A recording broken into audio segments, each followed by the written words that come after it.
Well, Denis Fogarty, what's the crack? Thanks a million. Thanks a million. I know people are going, oh, we fucking nothing else to be doing, but you know, sound. Oh, Jesus, there's fucking, I love it. Anything for a fellow tip man, you know what I mean? So yeah, that's now. It's like what you just said there. Anything at all now. I'm dying to talk to anybody. I'm dying to talk to anybody. So it's Jesus. When you asked, I couldn't get on quick enough. To be fair, you were pretty sound about it. Most fellas are like, and you know they've not on. That's the thing. Like, to be fair, you were honest. You had whatever. You know what I mean? I can't know, Tom. No, not today. No, like, you know, this week I'm tied up. Bollocks, you're not tied up. I couldn't say no to it. Like, so I know it was nice. I don't mind. I actually enjoy these kind of things as well. You know what I mean? These kind of the chats and stuff. So it's good now more than ever. You know what I mean? Yeah, just all you want now is the danger of it is a couple of times I cracked open a few beers with lads, and before we know it, it's a 4-hour podcast and we're locked drunk. Like, not a bad idea. I wasn't actually in talk with an Irish beer company who were on about would you do it for. I was like, it didn't transpire, but I was told, we tested one, myself and another fellow, he's a comedian, Australian fellow, Damo Clark, and it ended up a 3-hour, nearly 4-hour podcast. But the beer was about 9%. Oh. We were locked. Yeah, Jesus. Like the last hour and a half, you couldn't put it out. It was only just repeating ourselves, and you realize what shit you actually talk. And you're probably like, "Fuck it, that was fair funny." Now that was unreal. Now that podcast, I thought it was going to make me. I said, "This is the podcast now. This is it." Then I listened back and went, "Oh, for fuck's sake!" But there's nothing fucking like it. An old beer in a chat. Fucking hell, if it wasn't a Monday now. Well, this is it. I say that. What the fuck am I talking about? Every day is Saturday night for me. Are you joking? But because I knew you were going to be good crack, because I'd heard you'd never shy away from the camera back in the day, especially when you were with Munster. Like like other fellas would be looking down at their boots and stuff. Like you always had go on, ask me kind of an attitude. Like you got me in trouble a few times, but I did. To be fair, I enjoyed the crack. Jesus Christ, it kept me kind of sane through it all. You know what I mean? Throughout the career and stuff. If I didn't have the crack, I was going to go insane. You know, and I was always tended to be like that anyway. You know what I mean? I just you know, you can't take everything so seriously. And it was, if I didn't have the crack, like I just said there, I crack up, you know what I mean? So where did that come from, do you reckon? Because like lads are schooled. I remember I had Brendan Maher on the podcast before, and he was saying he was schooled basically on what to fucking say. And he says there's times he goes where you want to go, we played like shit, but you can't. You have to say things like, oh, we're building in a nice direction now. And no, it's so true. A lot of it is like that. You're there kind of going, you know, you're up and say this, they might ask you this, you might have to say that, say this, and then you're there kind of going, you know, and I think that's the glory of something like, you know, with podcasts and something. I suppose when you're out of it, yeah, you still even see the lads that are, you know, when they're going on to do media stuff, and you're just like, you're there kind of going, this is all fucking rehearsed. You know what I mean? Yeah. You know what I mean? Like what you said, like we were fucking useless. We weren't at the races. That's it. Yeah. You know what I mean? Like, so, no, yeah, that's why it was. I suppose so. But we were very lucky back then as well. The place was full of giddiness, you know. Yeah, right. Yeah. And so you could bounce off everyone, you know, and everyone got it, you know what I mean. But there was there was a serious side to it too, you know. We kind of, you knew when you could have the crack, and you knew then when to, you know, be serious. Yeah. Because I put it to because I've been putting this to Tipperary people, because I'm making a fucking dossier on this, especially people that have been in the limelight. But I said it to, I goes, is it fair to say that tip fellas are fucking mad? And he went, at first he goes, I heard that when I went to Munster first. He said, and I heard that. And I said, I thought they were being fucking racist. And then I said, Dennis, we're not a race. Anyway, but he goes, but you know what I mean? No, like, well, and then I realized, oh yeah, there is a fucking want in a lot of us. Like this. Oh, fuck it, it's so true. You know, I think it's important to be a bit mad. Yeah. You know what I mean? Like it's like even with the crack, and but not alone the crack, but even in fucking when you're playing rugby, like you have to be a bit fucking mad, like. You know what I mean? It doesn't make any sense wanting to play. Like I played for Clanwilliam, and I played a little bit for Con until fucking I realised that I wasn't going to fit in with a load of Prez lads. Not some scumbag coming from Tip Town. Well, boys, pass me the ball. We will in our fuck pass you the ball. All right, I'll just tip out to Christian, so will I? No, but it's so true. There is, but I think it's like I said there. I think it's vital to be a bit fucking just cracked every now and again, because if you're not, you're just too fucking serious. Yeah, you know what I mean? Yeah. And especially in the game, I think I always think that that you have to be slightly bit crazy because you go to these places where you're. Whether at training or at a game, you've got to go to a dark place and fucking, to try and get stuff over the line, and even during the week of training and stuff, you're going to these places where you need to be a bit fucking mad to well, that's it. Like, it physically doesn't make natural sense. Like, if you said, do you want to hurt yourself? Like, really fucking, and actually allow massive humans to fucking hurt you. You'd go, no, you're grand. Yeah. You're grand. It's so, because there was times where I remember at times, and even not alone when I was in Munster, but even when I went over to France and stuff, you see a fella and he could be running at you. And it's like, you nearly run at him because you're just like, even though I know I'm going to get absolutely fucking steamrolled here, I'm just going to just fucking lump into him and just hope for the best. You know that? And when I look at it back now, you're there kind of going, what the fuck are you doing? What fucking sense was in this? There was like, you could have went, well, you should have tackled lower, go this and all this, but none of that even entered my fucking head. Yeah. Kind of going, I might fucking stop this fella, but I probably won't, but I let him know I fucking hit him. And that's it, like, you know what I mean? So I think there is. I'm a firm believer that everyone needs to be a bit fucking cracked. And, in other ways, I was cracked in fucking probably still am, but like, it's, you know what I mean? I kind of brought it into my daily life too as well, where it's you have to have a bit of crack. Some lads are a bit too serious, they're mad in other ways, you know what I mean? In serious ways. Yeah.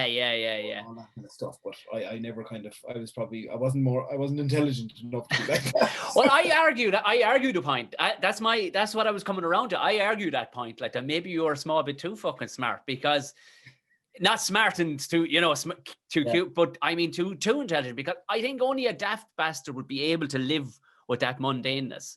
Either that or somebody unbelievably focused. But either that, unbelievably focused, or thick as shit. That's the only way I could. But how would you sit with the same rhetoric every fucking day? Like, do you know, like. Yeah. And as you said, like when you need to fucking release that animal, like, when you figure, I'll just get this over with, I'm going to hit that fucker as hard as I possibly can. Some Samoan sow weighing about 30 stone. Fuck it. Let's give her socks. Yeah. Some fucking Egypt from Tip. There's no way you're going to fucking stop it. You know what I mean? Like, it is that. It's just fucking giving it. But I think I suppose that's, if I'm being honest with you, I think that's what fucking probably got where I got to. Yeah. In the sport. Genuinely, that bit of fucking madness. Yeah, I was talented, but it was to get to the next level. I thought that's what, what I just spoke to there about either training or matches, of bringing yourself to those fucking fucked up places. Yeah. Drive you to there, you know what I mean? To drive you on, that kind of way. That probably a bit of a sick bastard in you loved it too. A small bit like that nastiness, like that fucking, like nearly like an S&M moment, going, come on, fucking hurt me, you cunt, come on. Yeah, it is that. It is that. Kind of fucking, like what you just said there. You hurt, and you're loving the feeling of being hurt. Yeah. Even back, I remember back in the. Not too long ago, but when the scrums were crouch, touch, bang. Yeah, the sound of it. You're like that. Bang. You're like, whoa, you're fucking. But then you're like black, and then stars, and you're just there, kind of going, oh, and then all the pressure, and you're just like, it's 7-8 seconds, but you come out and go fucking love, like hoping someone ball again, that kind of way. But it's like that. Fucking, you probably think now I'm fucking cracked. No. Listen, I'm a stand-up fucking comedian. Are you joking me?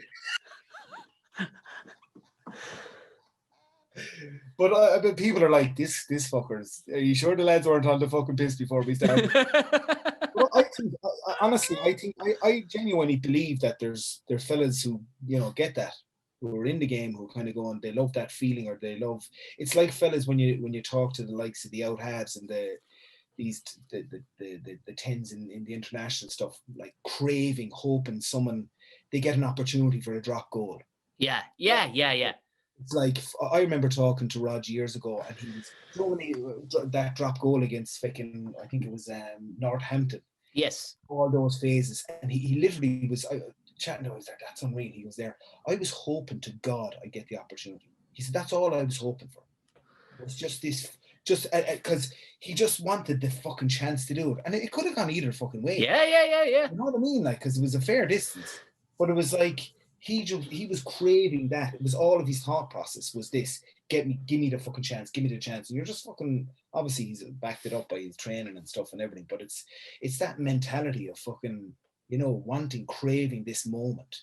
Yeah, well, there has to be a darkness in, I think, top level and upper level fellas who want to play in the front row. Physically, you have to be built for it, obviously. Although, in fairness, you moved more like a center than anything else. Like, you could shift. Yeah, I could. Yeah, I did, and I was a bit. But there was a time. Jesus, I remember when I started, I couldn't move. I literally I was about 116 kilos when it started. Yeah. And what are you, like 6 or 6'1"? I'm only 6 foot. Yeah, just about 6 foot.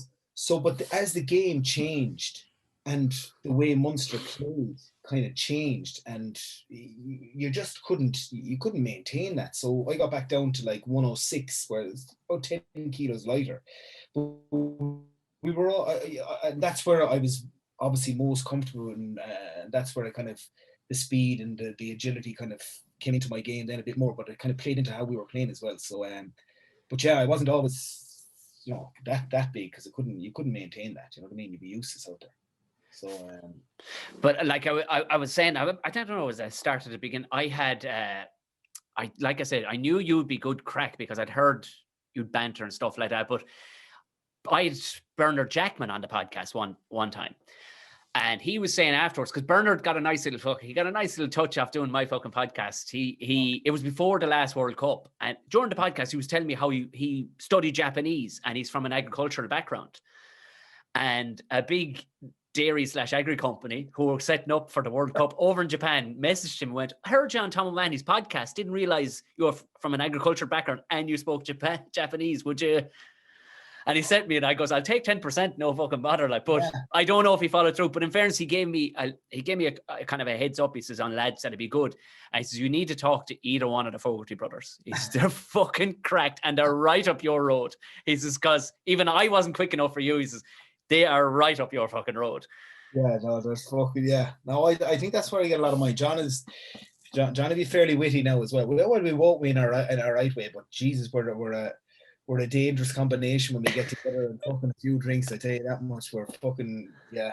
The madness really comes to the forefront. But it's yeah, no, the two of us, we do enjoy our crack, and he's good fun now too. We've had a few pints with Bernard Jackman. He's good. He's a good old skin now, to be fair. I was great. Like, he was, and in fairness, he was only just after leaving the Dragons or whatever that time. And he says, I just literally tweeted him, didn't know him from that. And I liked the way he spoke, you know what I mean? Because he spoke fairly honestly, like, and he came back, fucking loved it. You know, there was no fluting around, came on and did it. Like, but it was, you were the top of his list. Talk to either one of them. He says, they're right up your road. He says, if ever I met two fellas that could definitely chat with you. He says, that'll be a night now. We have to organise that. Oh, no, that'd the two of us here for a few pints. You get Lamey as well. Oh Jesus, yeah. I had to laugh when Lamey was he was telling me, but I met him or whatever, and he was gone working for Leinster at the time. I says, well, Jesus, and he was wearing the gear, you know. He said, oh, fuck it, stop, will you? He said, I have to stop at Junction 14 and tug out. He said, I can't go home to Cashel. He's wearing this shit. He said, they'll fucking kill me. Yeah. Oh, fuck it. I know, it's mad. It's just seeing photos, like, it's just mad to see him in the gear, like. Yeah. I find it, you know what I mean? But fucking fair play to him. no, but he's his eyes on a goal, and you know, I admire him for doing that, for the man who hated the province for so many years. Do you know what I mean? To go up and so I think it's I admire him for what he's doing, you know what I mean, and going about how he's going about it. So but going back to that, like, that's interesting what you were saying, was actually loving that fucking pain levels. Like, now what was the difference when you went to France? Was there, because they'll hire any kind of they just find these monsters out of fucking nowhere, like.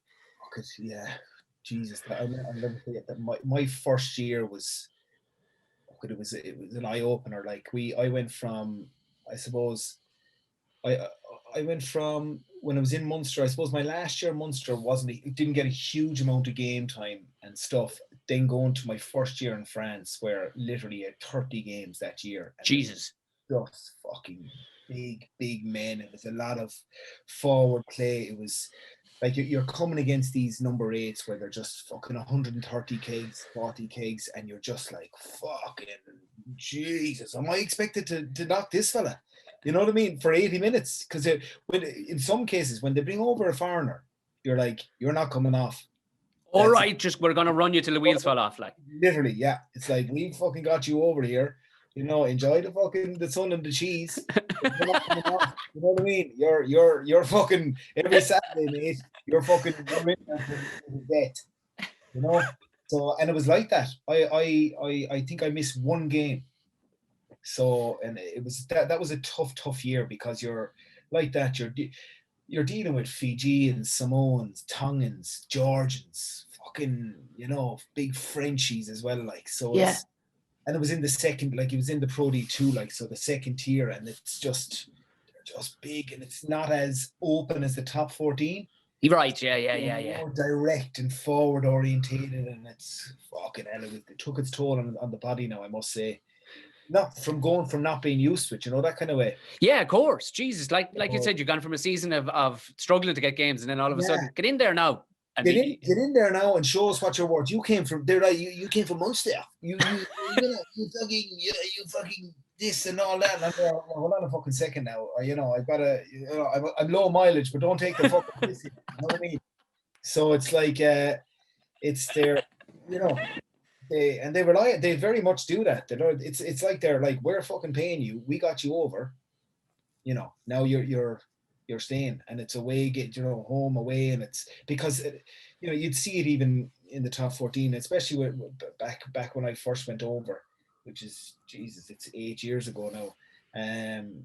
They changed up for away games, you know. So if you were playing a top team in an away game, they'd make wholesale changes. Right. But you always see the foreigners staying there. Right. Yeah. They get their bloody money's worth, you know, that kind of way. Fucking hell. So well, no, it was to be fair, I enjoyed it, but it was a hard out slog back then. So but it was nice. Yeah, I suppose, yeah, because there was there's no doubt the likes of the other provinces would have been looking at you too. Like, but was there a point where you went, no, I'm fucking off to France? No, I made my mind up. I was there. That's it. I didn't want to go to anybody else. And I'd made my mind up kind of halfway through the season. I kind of played around with it the year before, but I was tied in, and then I was talking with Munster, and they wanted me to stay on for another 2 years.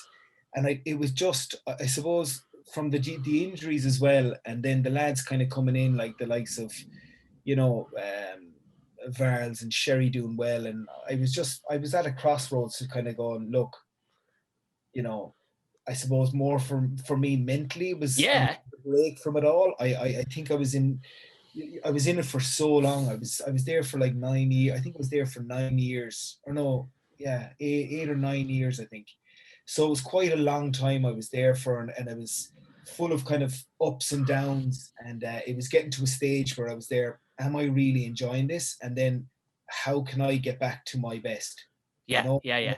And I literally went, if I want to get to that stage, I don't want to do it over in fucking England. I'd rather do it out in France. Yeah. You know, where I can actually enjoy my lifestyle, which will help me even more so, you know what I mean, lifestyle wise, and then enjoy my rugby. And I think it did. It went really well for me the first year. I was named in team of the year in that second division thing, and then went on to Agen and stuff. And then obviously injuries come into play again, and it was just kind of took another turn. But I made the decision early though, and in that season I was there. I went to them, and I remember going to them, and it was to Tony McGann at the time, and I just said, look, I can't do this anymore. I said it's more for me. I said it's just I want to stay, and I remember when we were kind of the fellas that were leaving last year, it was one of my, in the back of my head, I always kind of nearly wanted to come back, to finish finish off your career there. But look, these things sometimes pan out, they don't. But it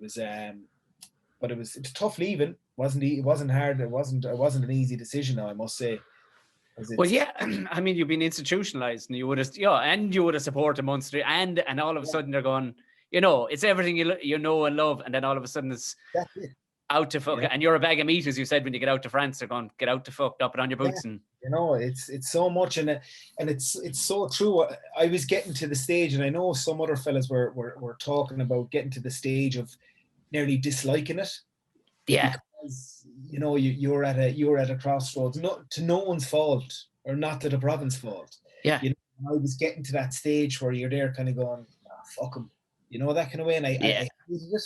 And it actually took me a while to kind of nearly get over that. And because I was like that, I was so institutionalized, and I was all about the lads, and I was all about the players I played with, because I was with them for that nearly 10 years or 9 or 10 years, the same players. Like there wasn't really many changes from that whole squad. So it was really, really tough leaving.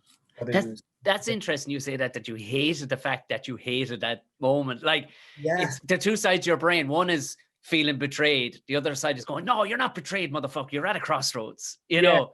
Yeah. It was more, when I actually kind of got to the stage of, I suppose, understanding it all, it was more so that I was, at that time, I was more cross with, I suppose, not with myself because of injuries, but I was there kind of going, just the way it went. You always wish the way it goes better, Yeah, of course. Jesus, It's just a natural thing to do. It's you're wishing that it went better, or that you did a better showing of yourself, and why didn't it happen like this, and why didn't it do that, and then it just fucking turns on the province, you fuckers, it's all your fucking fault. You could have made me, but it's like, no, and it's no one's fault. And it was, it was the best fucking, Jesus, it was the best 10 years of my life, and they're still my best mates, you know what I mean, every single one of them, so yeah, I knew there was, because I hosted a good few of these Heineken things, in bars prior to matches and stuff like that. Yeah. And a few of them in Dublin, but more so as soon as they heard my accent,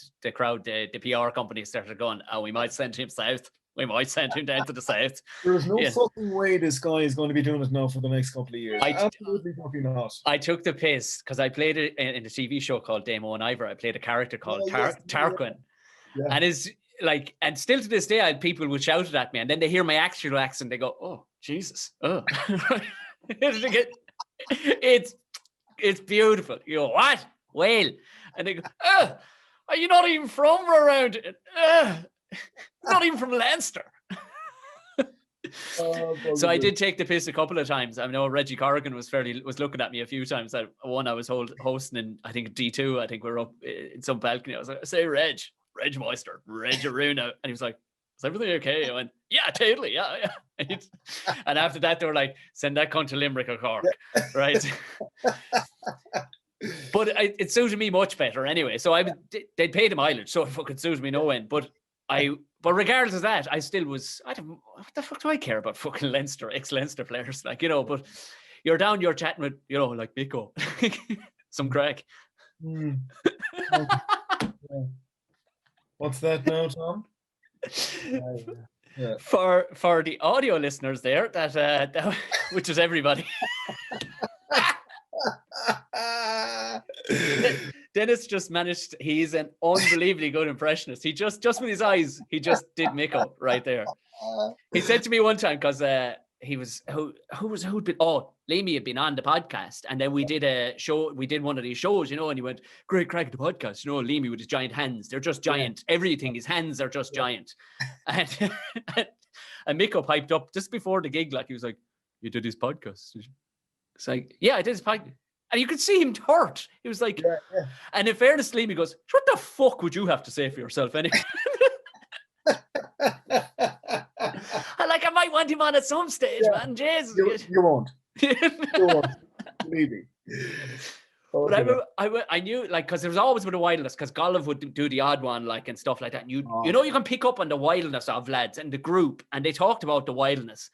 There was fucking outlaws. And then I remember going out. I did one with Hoggy and John Kelly. Oh yeah. And there was free pints. I said, sure, I can't head back up now at free pints, because Johan says, listen, guys, we're heading away. There's an open bar for you guys. And the three of us looked, and the two boys text the wives, and I text my girlfriend at the time. I says, I'm not coming home anyway. So, but it was carnage. Yeah. And we ran into a load of Munster been playing that night over in Cork. Oh, for the love of it. But they were like outlaws. There was like, you fuckers don't resemble pro athletes. You're like wild fucking men, like just. So true, like it, but it's still like that, genuine. Like when especially when they get together, it's it's wildness. It's just wild. Yeah. It's I remember it was funny. It was, oh Jesus, I don't know how many years ago it was, but we all got together, and it could have been 11:30, and the nightclub had just opened. Right. There's no one there, but all they saw was like 12 of us. It was like cattle running up the stairs. And I remember talking to the bounty. We were talking to him like a week or so after. He said it was like fucking wild animals were just let in the door. It was like, because we fell out of a bar, and it was like, where do we go now? Sure, we'll fucking dare close. Everywhere was. It was like closing or finishing up, and it was like the nightclubs are open. It's like, right, go up there. We went up there. There was no one fucking there, but literally we were just like getting to the bar, and it was gas. It was just like that, like what you said there. It was like fucking, they opened the gates and wild animals just fucking wham, straight up to the bar, like. And it's because it's just, and it's still like that even to this day. Like we like fucking hell when we got Jesus, well, only a few of us now, about 5 of us got to meet up at Christmas. Right. Madness. Yeah. But I'm convinced Golov is Tony Soprano. Like, there's something. Like he came in a nod one evening. He's Mir, can you do that thing for you? I said, but the podcast. He goes, yeah, I fucking told him. Anyway, I said, he did. Good. And he's like looking around, like just like Tony Soprano. Like, it's a bit like, yeah. Because I'll tell you, if Golov fucking asked me to do something, I'd be like that. Okay, no problem. But there is so many people like that, and it's like fucking same with O'Connell. If Connell rang you like that, listen, I need to be collected from Dublin to be dropped back in Limerick, you'd be like that. I'll be there in 2 hours. You'd literally be afraid of what he'd fucking do, or else he'd throw you a look, that serious look he throws. You're just there, it's just like, yeah, no problem, I'll do it for you. I think it's respect, especially with Golov. You just respect him because he's unbelievable crack as well. Yeah. Great fun. So but there is a bit like that. I'd say Claw's a bit like that. I was never really around. Claw was there that day. Lamey was there, and Frankie was there, and the lads with him. We were there at we were on before the game and at halftime. We were watching the game, and what I found very interesting was I was shouting at the telly, assuming everybody else is going to be. It's in Mount Oval in Cork. Oh yeah. And we're shouting, and I was spotting things that ahead, of the fucking play, because you would assume somebody who's into rugby would. And Golov kind of leans forward, he goes, fuck, you know a fair bit about this? And I thought he was taking the piss. And next thing he was elbowing, listen to him now. I'm going, hold on to fuck. You were all paid to play this. I'm just watching this shit in the pub. Like, this is... Yeah. But it was funny. It was like, but that day, that's when Tony Soprano kicked in, because he'd stand there with Frankie one side, Claw the other, and Lamey. And next thing he nods at a fella. Oh, the bar manager. Here. Over he comes. He says, who's the lad behind the counter? I recognize him. He goes, oh, he's Tony Ward, young fella. Jesus, a fine size, isn't he? And he's looking at him like a cow. He was like, yeah. Without asking any more, he just went, send him over to me. Like this, send him over to me. And the lad had to come out from behind the bar, like, and straighten himself up and walk over. And he kind of, you could see him sizing him up going, yeah, coming along nicely. Yeah. Come on, All right. fuck off. Now, Yeah. like... Well, go and get me a fucking pint of Guinness, will you? That's it now, you're dismissed. But there could be no... Imagine the fear in playing a bunch of fuckers like ye, like where it's just this fucking mob. It's, like... It is. And it's quite intimidating. I like... especially when they all get together like that. Even for some of us walking into it, even if I met them going into a bar, like if I was late coming, you're like, oh fuck. Really? Yeah, you're like, oh god. You're there. You're already you're worried about what you're going to be handed for being late, even though you'd no idea they were going to be there. And then the abuse that's going to be thrown at you, and then you're behind them by about 10 points. It's like, oh fuck it, do I need to do this, or will I just go down the road for a pint? That kind of way. When you get in there and after the shot you'll be given, so you just kind of get up to their level. But it is because they're fucking big men still, like. Oh yeah. Well, that was the thing that struck me was the horsing of pints that I went out that night with, like trying to keep in with Hoggy. Even Kelly was going, I wouldn't. Fucking after about the third pub. He was like frantic. Let's have one quick one here. Nobody around with any interest. Let's go. Yeah. And we're gone. Yeah. Come on, let's go. And he's fucking like that. Come on, he's some lipping him, man. He's fucking the pace. It's like that. You're there kind of going, what the you nearly start fucking jittering around. Yeah. Will you fucking relax and sit down? He's like, oh, come on, let's go. And it's like, Jesus, man. Yeah, Hoggy's very much like that. Very much like that. But fuck it, he can put it away. Oh, yeah. The man his size, like. And tell me this then, how going from like full bore rugby, what is it like? Like, what's it like then transitioning to the real world? Is it like coming back from Vietnam, is it? Oh, fuck yeah. Is it? Yeah. Fuck it. It was some fucking struggle. I struggled big time with it. Fuck it. I came back. I'll tell you. I came back 3 years ago. I did a full year of minding my kids and fucking been told like couldn't get a job. Basically. Really? Could not get a job. Thought I was ahead of the game as well. Like I did. So my last 2 years in France, I actually dipped my toe. I was asked to do the academy where I was.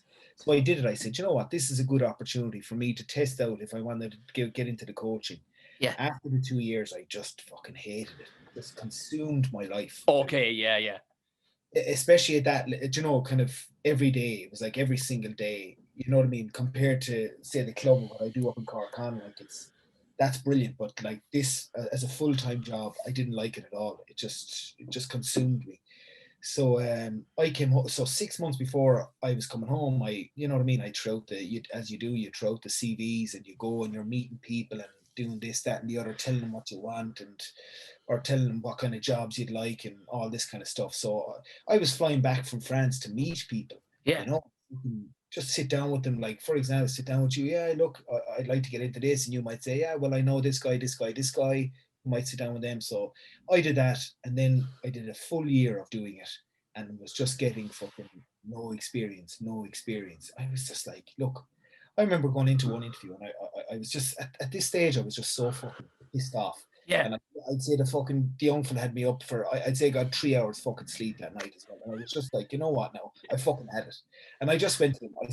I said, look, I got the whole, look, we just, with the no experience and stuff, it's really, and I said, look, I'm going to stop you there. I said, I respect that. I said, I've heard it a lot now. I said, I went on about, look, fucking, I've a fucking truckload of life experience, but I was like, I said, where am I supposed to get life? Where am I supposed to get experience? Yeah. You know what I mean? I said, if you see my CV, you know I wouldn't have experience. So why are you calling me for? Are you just calling me for this interview? Yeah. Just to chat to me. You know what I mean? I said, at the end of the day, I said, look, I need someone to take a punt on me. I said, that's it. You know what I mean? I said, that's, what I can offer and stuff in terms of, how hard I want to work, et cetera, whatever. So, I would just, but obviously I got a fucking no after that. I was going, this is the hero moment. Oh no. They're like, all right, okay, we respect that. We'll chat to you. Never. Good look and thanks. Yeah, I literally was there. Fuck fuckers. So, but to be fair, through the club, some fella just fucking took a punt, but that transition, I remember just starting off, I was just like, and I still at times I'm like, you're there kind of looking for a fucking purpose. You're just like, Yeah. fuck, man. This is no joke. Like, making a living in the real world is like, we had no idea when we were playing. Like, no idea. Oh, it's spoiled rotten. Spoiled rotten. Like. Spoiled rotten. Like, we were handed clothes, told to when to wear it, what to eat. You know what I mean? When, and it's like, you have to be there. You have to be there. There's your fucking all your weights. There's your gym. There's your program, and everything. And it was like, and now you're like I'm in sales, and it's like you're on your own, and you have to fucking hit this target, and you fucking hit it however you need to hit it. Yeah. You're just like, so it took. I'm getting there. I know I'm much better than what I was, but it was definitely a really, really hard slog. And I think all the lads do find it a bit. It's very different because nothing as well. The problem as well is like nothing is going to replace that feeling of the ecstasy you feel when you run out on a field. Of course. Or winning a big game, or even winning big or small moments in a game.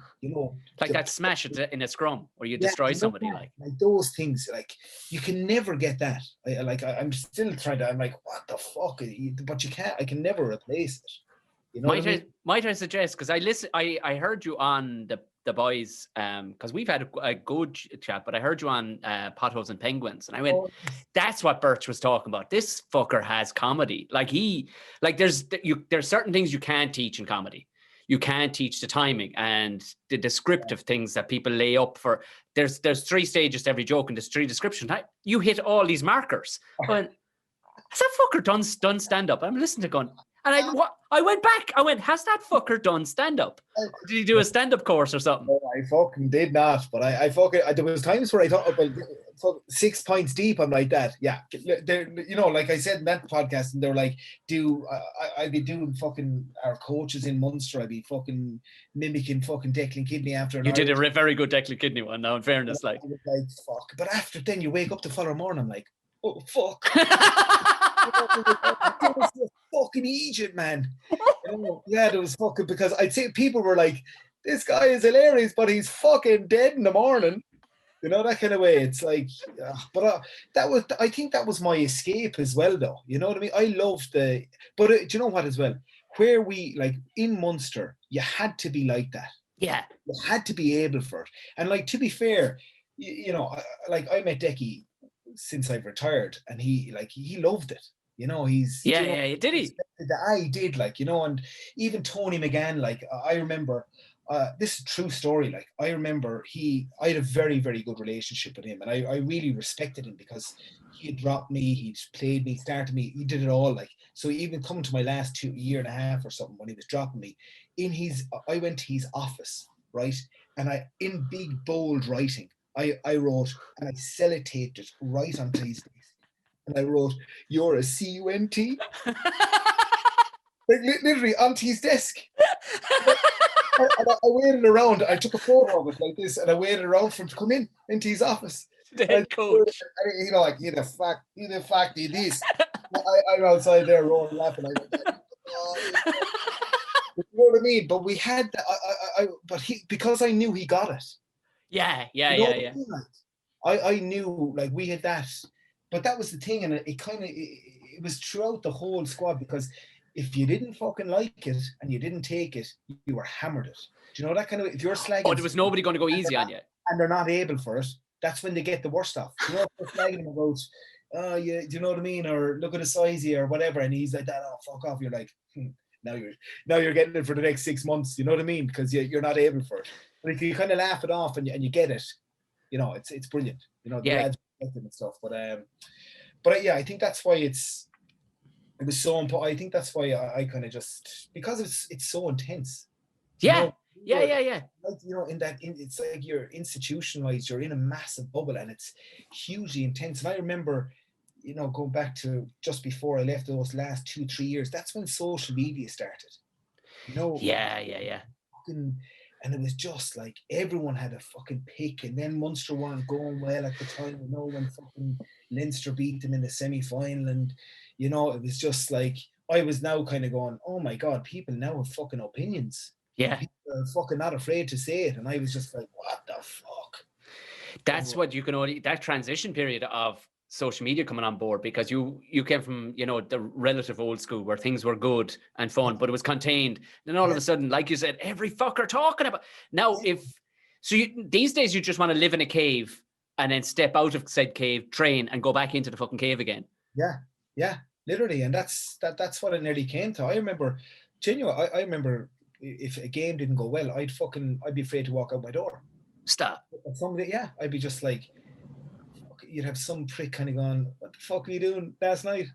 You're there kind of going, and half me were there kind of going, I want to take his head off. I'd be like that. What the fuck do you say to me? Then, you know, do you think I'm doing it on fucking purpose? You can't say anything. You know what I mean? I think that was the hardest thing. You're there kind of going, what do you do? You just you're there kind of going, yeah, okay. No, some lads were way better at taking it than I was, but I was nearly taking it personally. Yeah, of course. Like, yeah, but you would. I think as well is because it was my home. It's fucking Munster, man. It's my home fucking province. Yeah. And then it's the fellas I played with. I had such respect for them, and I had such love for them, and such love for the province. And I was like, I can't. It was like, you should never have a fucking bad game. You know, that was going through my head. It was like, you shouldn't be doing this, or you should never have a bad game, or you shouldn't be, you know, fucking either thrown badly or something like that. And it was just, it kind of got too much for me then, you know what I mean? It was and I think that's why I was doing those, fucking having the crack with other fellas and just thinking, it was just I suppose it was just helping me through it, you know, that kind of way. Well, I can only imagine too, because even I think that way about Munster still, but when you listen to other like British podcasts where they talk about like lads who are just happy to be, you know, fucking journeymen in clubs, it still kind of shocks me going, you're happy with that? Are you fucking happy with that lot? Like, you know what I mean? That you don't fucking absolutely spit your guts. I suppose from the other side of it, then it is like, yeah, grand, it's just a game. That's just how fellas do think, like. Yeah, it is. But do you know, it was mad. It was only when I fully realised it, and I kind of, because you know when you're in it, in the Munster whole thing, it's like, yes, it is, and you can see how true it, you know, how real it is, that yes, it's so much to me, and etc. But it's when you move away and you're playing with another team, you're there, that starts to creep in. You're there, kind of, you know, well, if I have a bad game, you know, there's no shame, like, you know, and it was in a way, it was a bit of a relief for me. Yeah. The mother won't be watching this one. It's grand. Yeah, it's all right. News away from home. You're like that. Fuck it, I let you take up smoking on the bus. But that's what they were like. They were like, fuck it. You know, we were never going to win. And it's like, all right, okay, fuck it, pass me a fag. You know, let's have a drink. Yeah, and it was like there was a fucking. I was like, this is unbelievable. I was there saying, this is what I need. You know, but that's true. Like they fucking just fucking have a beer and a fag in the back of the bus on the way home.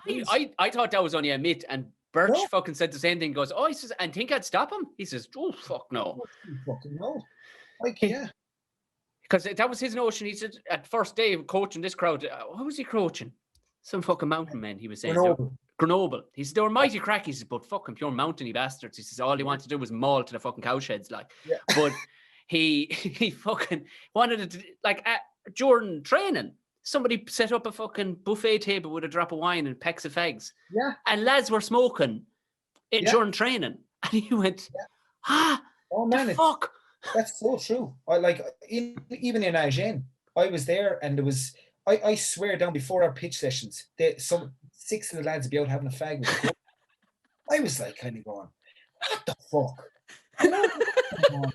And it's just like, you know what? Fuck ye. You know, you know, I'm not going to fucking war with you. You know, this freak having a fag. Yeah, you can see why you wouldn't, like, yeah.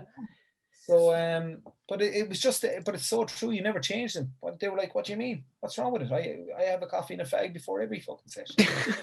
You know, you're like, I don't do grand. Thank you very much. Yeah, I'm a fucking pro. You're like, Christ almighty. But it's just their way of doing things, man. It's just their way of doing. But I must say, I enjoyed it. I enjoyed that kind of, I suppose, laid backness.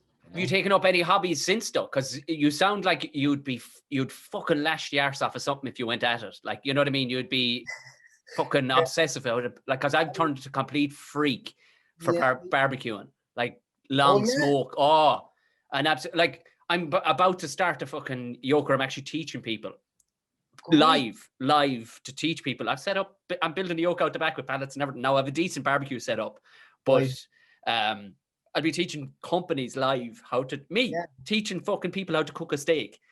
So they'll all be sent out the steaks and whatnot in the pack. Yeah.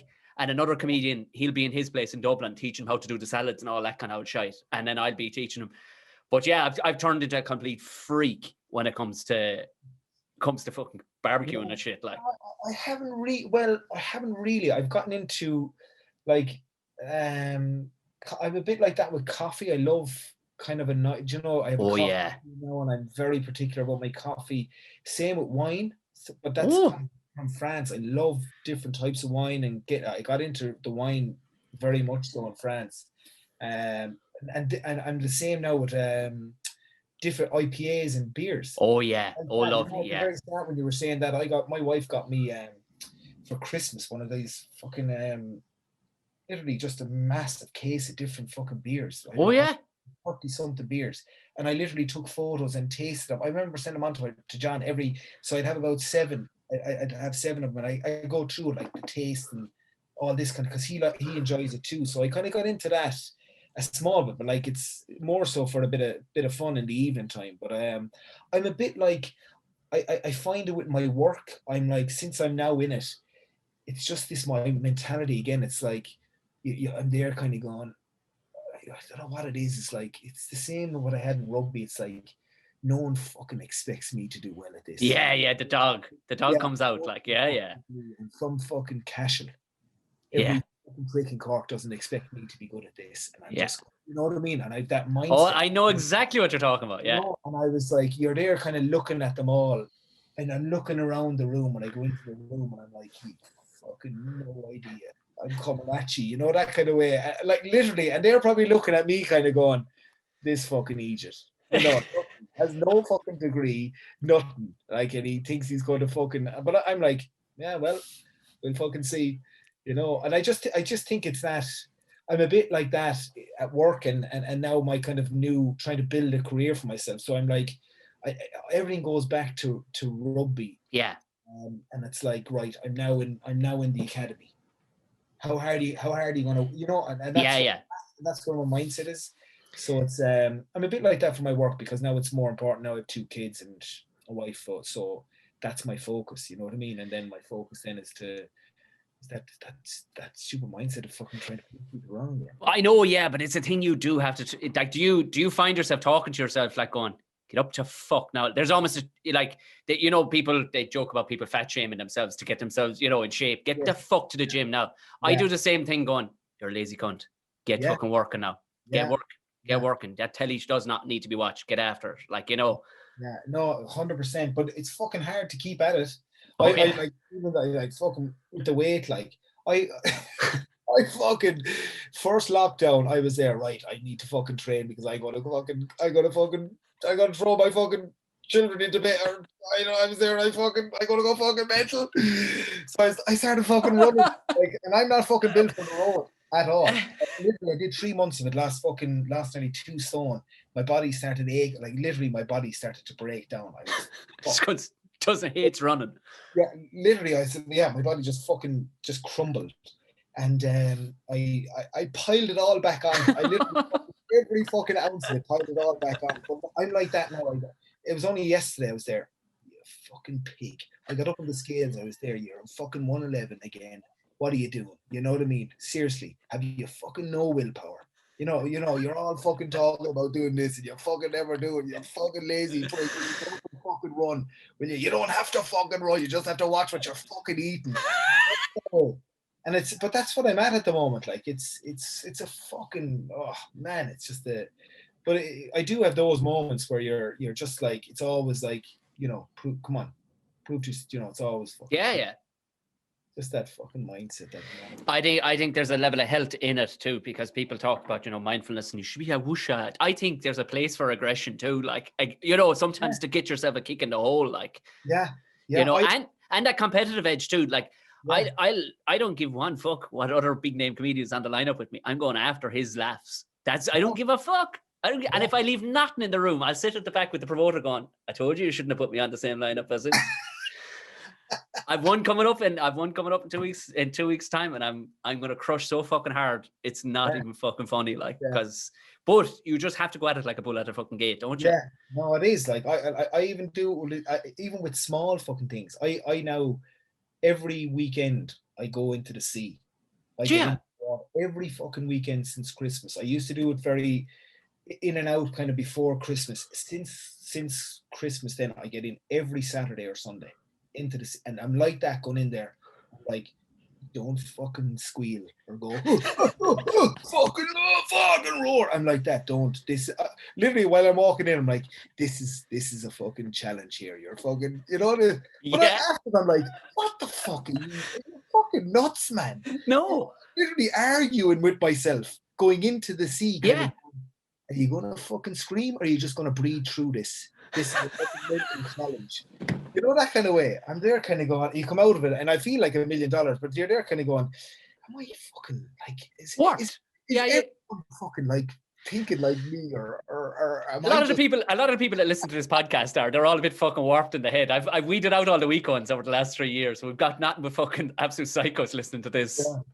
I fucking I hope so. Yeah. They're all like that. What the fuck? If you ask me, it's a sign of fucking health. It'll drive you on. So, in closing, I think we can. We're signing you up to stand-up comedy anyway, open mic, yeah. Fuck that.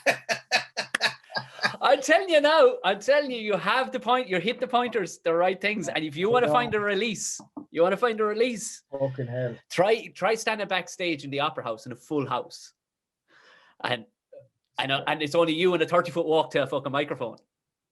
And you're going, all right, time to nut up or shut up. And it's that moment when you're standing by the sea going, don't you squeal, you bitch. Don't you squeal. And it's the same thing. It's the same fucking thing.